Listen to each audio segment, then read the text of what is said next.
Looks crazy, but it's fine, I assure you. We've been doing it for a long time. Let's see, somewhere down in here, it's been a long time ago, so it doesn't look so bad anymore, but it wasn't done pretty much all the way up to here. And then we started doing it, and we've cleaned it like this all the way up. Then there was a year of someone doing it improperly.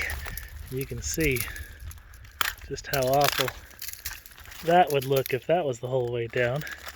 But it's dried up and cleaning up now. And then, so it just cleans up to that. That looks horrible, but really, it's okay. It's not gonna die. I can't promise this one won't die because it's been through the horrible freeze, but I think it's gonna be just fine. All right. I'll put you back over here. Maybe. All right.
All right, a few things to keep in mind.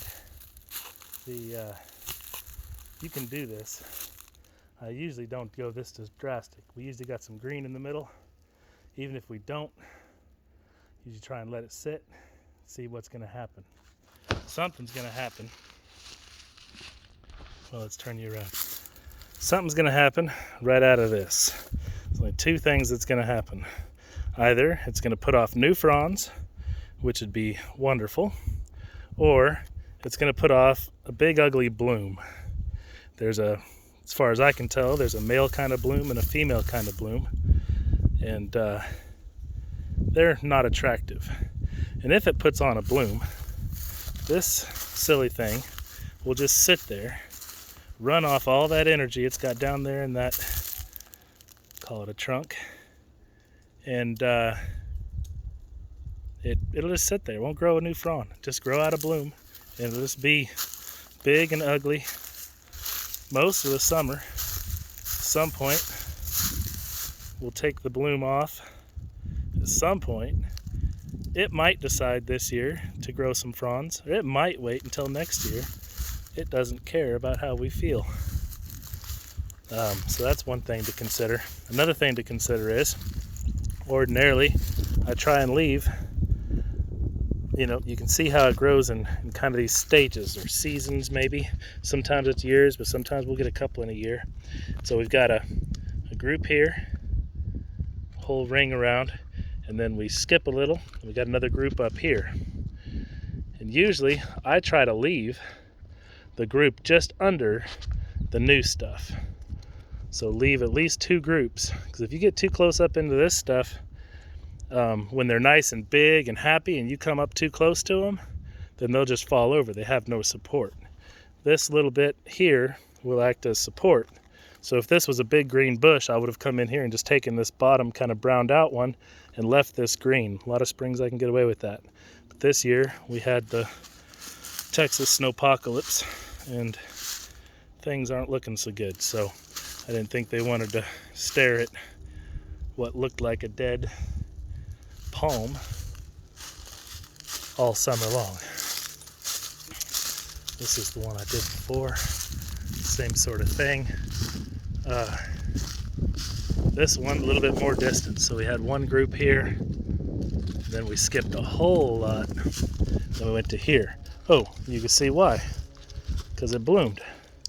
So that's what all this is, all this little extra stuff. So there's was, possibly still is, some seeds. I don't know my plants too well. This might be the male variety and no seeds, who knows? But anywho, so since it just bloomed probably last year, hopefully this year it'll just give us some nice pretty young fronds and we'll be okay. I did take some out up in here, but I think we'll be able to generate enough support before they get big and heavy. And if not, it's a sago palm.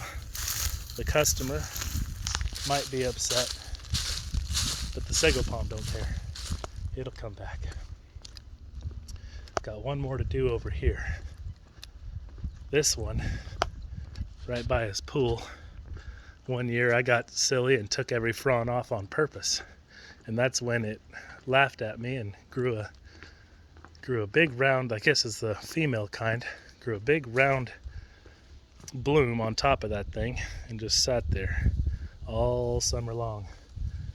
So hopefully this year we don't do that, but it looks like this one has also bloomed just recently, so maybe we'll get away from that.